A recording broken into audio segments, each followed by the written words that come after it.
नमस्कार दोस्तों, मैं Vishnudhari Singh, advocate Vishnudhari Singh legal channel में आप सभी दर्शकों का स्वागत करता हूं।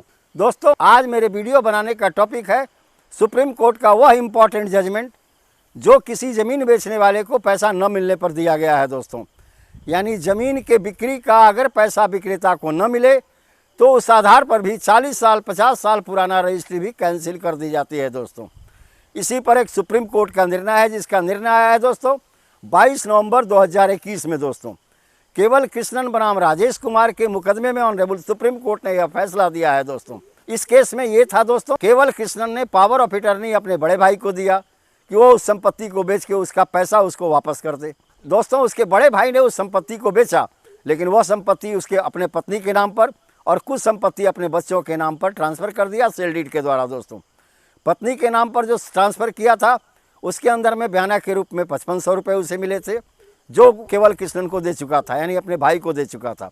और बच्चे का जो था वो 6800 रुपये के आसपास था। दोस्तों, ये दोनों पैसा वो दे चुका था, यानी बयाना का पैसा दे चुका था। वो जो टोकन पेपर है, एग्रीमेंट है, जो बयाना प्रपत्र कहा जाता है दोस्तों, एग्रीमेंट फॉर सेल कहा जाता है दोस्तों, इसके ऊपर में लिखा हुआ था कि एक निश्चित अवधि के बाद ज़मीन के बिक्री होने के बाद सारा पैसा उन्हें दे दिया जाएगा, यानी ज़मीन के जो विक्रेता हैं उनको दे दिया जाएगा। लेकिन दोस्तों, ज़मीन बेचने के बाद जो उनके बड़े भाई थे, उनका नाम सुदर्शन था। दोस्तों, सुदर्शन ने अपने बच्चे और अपने पत्नी के नाम पर ज़मीन ट्रांसफ़र करने के बाद अपने भाई को उसका पैसा नहीं दिया। भाई जाकर के सिविल कोर्ट में मुकदमा दायर किए कि ऐसी रजिस्ट्री को कैंसिल कर दिया जाए, क्योंकि इस ज़मीन का मुझे पूर्ण रूप से पैसा नहीं मिला है। सिर्फ बयाना का मनी जो मिला था, जो टोकन मनी मिला था, और एग्रीमेंट फॉर सेल के ऊपर में जो समयावधि थी कि इतने दिनों के बीच में पैसा दे दी जाएगी, मुझे वो पैसा नहीं मिला। अतः इस रजिस्ट्री को, इस दोनों सेल डीड को कैंसिल कर दिया जाए। मामला बढ़ते बढ़ते दोस्तों सुप्रीम कोर्ट पहुंचा। ऑनरेबल सुप्रीम कोर्ट ने 22 नवंबर 2021 को अपना फैसला सुनाते हुए कहा कि अगर ज़मीन विक्रेता का ज़मीन का पैसा न मिले तो खरीदार की जो रजिस्ट्री है, जिसने रजिस्ट्री से उस ज़मीन को खरीदा, यानी खरीदार की रजिस्ट्री कैंसिल कर दी जाएगी।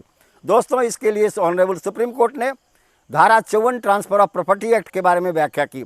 सेक्शन 54 धारा 54 ट्रांसफ़र ऑफ प्रॉपर्टी एक्ट कहता है दोस्तों कि कोई भी विक्रेता अपना ज़मीन बेचता है तो सिर्फ पैसे के लिए, अगर उसका पैसा उसको वापस नहीं मिला तो निश्चित तौर पर उसकी रजिस्ट्री शून्य है, उसका रजिस्ट्री का कोई वैल्यू नहीं है।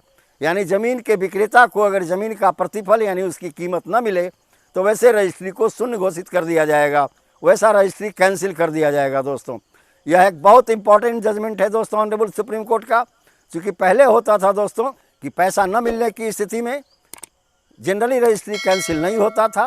पहले होता था कि आप मनी रिकवरी सूट फाइल करके पैसा वसूल सकते थे। लेकिन अब दोस्तों ऑनरेबल सुप्रीम कोर्ट के इस जजमेंट के बाद कोई भी आदमी, कोई भी ज़मीन विक्रेता को अगर पैसा उसके ज़मीन का न मिले तो न्यायालय में जाकर इस जजमेंट के आधार पर निश्चित तौर पर अपना रजिस्ट्री कैंसिल करा सकता है। दोस्तों, इस मुकदमे का नाम है दोस्तों केवल कृष्णम बनाम राजेश कुमार वगैरह। दोस्तों, बहुत इंपॉर्टेंट मुकदमा है, इसे आप याद रखेंगे।